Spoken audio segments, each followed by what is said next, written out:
Hello everyone, and welcome back to my channel. Just another struggling writer, the beleaguered author's one-stop shop for commiseration and hopefully inspiration. My name is Carrie Scher, and I am just another struggling writer. Well, today we are talking about a form of fiction that I am very passionate about. You may have even seen me wearing t-shirts that mention it or describe it. That's right, we're talking about drabbles. Now, if you're an author who has been in the online writing space for a long time, you may already know what drabbles are, but if you don't, I can define them for you. A drabble is a form of flash fiction of precisely 100 words in length and is designed to test an author's brevity and ability to convey ideas in a limited space. Some authors bend the 100-word rule and just think of drabbles as anything that is a short, concise piece of fiction. I, however, am a firm believer that the 100-word rule is part of the challenge of writing drabbles and is what makes them so exciting to write. I started writing drabbles when I was but a young fan fiction author, and I would ask my friends to send me a one-word prompt and a ship to write about, and I would put together a drabble based on those ideas. Now I write drabbles for different reasons. One way is as a palate cleanser. When I'm in between projects or when I'm feeling particularly stuck in one, a drabble is a great way to take a step back and still engage my creativity, and in that way maybe make connections that I wasn't seeing before. So when I get back to my projects or when I start something new,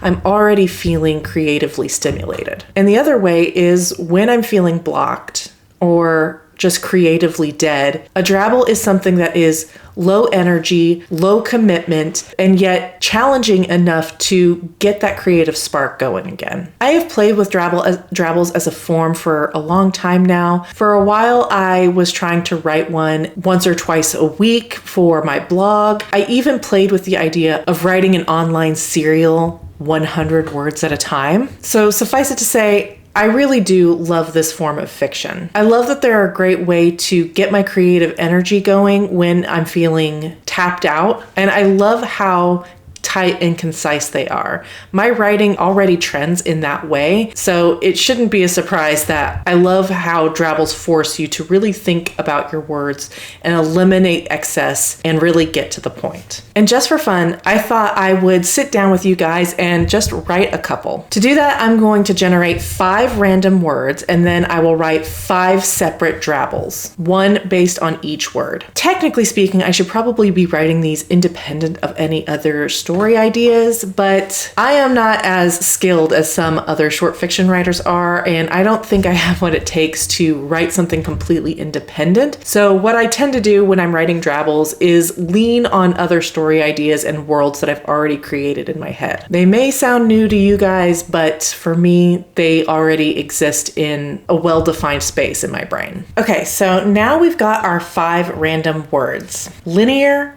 oven, weak, attachment, and sock. So now the challenge is to write 100 words based on each one of these concepts. And just for fun, I'm going to time how long it takes me to get to exactly 100 words.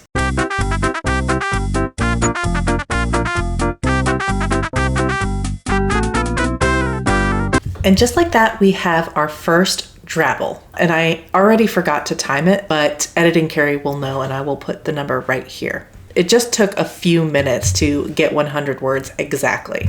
For this drabble, I am leaning on the setting of my current work in progress, Seekers of Empyrean. The word was linear, and this is what I came up with. We should have expected this. A woman's voice rises out of the dark, hard yet brittle. How could we have known? Asks a man in reply. His voice is familiar, an unexpected comfort. Yesterday, she couldn't even shield herself. That's right. She'd nearly gotten herself killed in training. If her sparring partner hadn't let up at the last second, she might be dead now. A magical power like hers isn't linear, the woman's voice says. It's quadratic.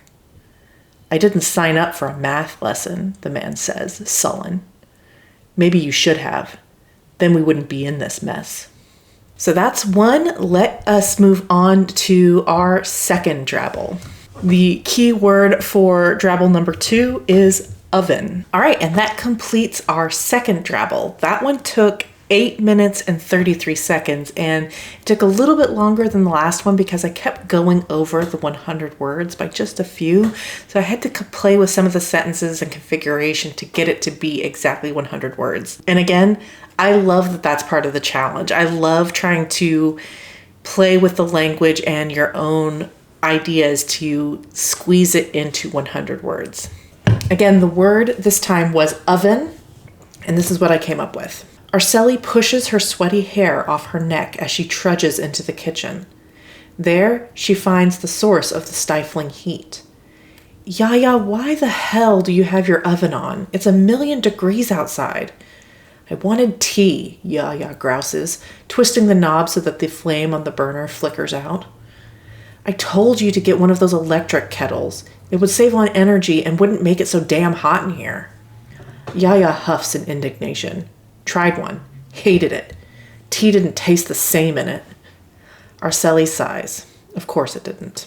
So that is number 2. Our third word is weak. All right, drabble 3 is finished, and that one didn't take long at all. It only took me 2 minutes and 46 seconds. Something about this one just came to me really quickly.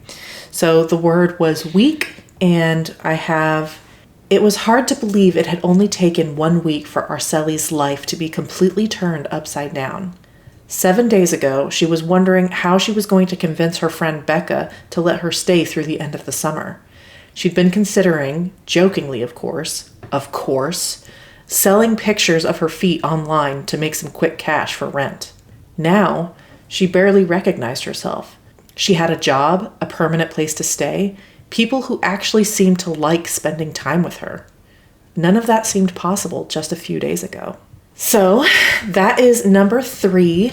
Our fourth word is attachment.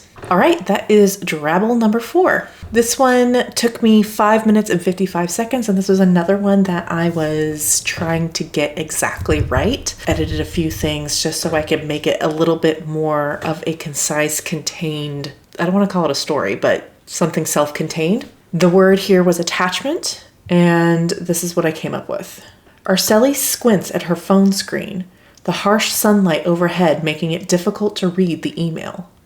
I think you forgot to include the attachment. Damn it, I hate computers. Max's voice sounds unusually beleaguered through the phone speaker. A few clicks of his mouse are distantly audible. How about now? When the second email arrives a few moments later, it has the telltale paperclip symbol by the subject line. Arceli opens the document first, and it only takes a glance for her heart to drop precipitously. Did it come through? Yeah, I got it. She just wishes she hadn't. So that is 4 out of 5, and it has only taken about half an hour to get 400 words, and with significant pauses in between. So again, these are just these nice little concise stories that we are telling with just a few words. Our last word is sock. All right, we have our last drabble. That one took 4 minutes and 21 seconds. And this one I had to find places to add words in order to meet that 100 words. So it's not always blowing over. It's sometimes you've got what you need, but you haven't quite hit that 100 word mark. So you have to find places where it's okay to add words too. So this last one is sock. It's just a sock. A cheap one she got from the dollar store. She should have no problem leaving it behind. But she just can't. She wants no part of her left behind in this miserable place. Not even a dirty sock with a hole in the big toe. She pushes herself further under her bed, waving her phone light into the dark corners, desperately searching. Arceli, please don't go. The voice behind her has no right sounding sad, contrite. Please, we need you. She wants to laugh, but she knows it's true. Well, then maybe they shouldn't have lied. So all of those drabbles were based on my current work in progress, Seekers of Empyrean. Most of them are just sort of vague ideas about situations my main character would find herself in, not necessarily direct pulls from the story itself. But I just used the world and the characters to come up with all of these drabbles. You may notice the main character, Arceli, is featured in almost all of them. So that is just how I do it. And if I were stuck in my draft and I was needing something to jumpstart me and get my creative juices flowing, this to me would be a great way to do it. Just generate some words, write some drabbles. It only took me like, half an hour, just over half an hour. And it got me thinking about scenarios that I could include in the story. So those are drabbles. I hope you learned something from this demonstration. I hope you enjoyed these little snapshots of my writing. And I hope that you find yourself compelled to write drabbles in times of creative slump or creative overflow. It's a great way, again, very low commitment, both in terms of time and energy and what you're putting out. And I just find them to be fun. So thank you so much for watching. I so appreciate it. In my next video, I will have a proper writing vlog for you. So I hope you look forward to it, and I will see you then.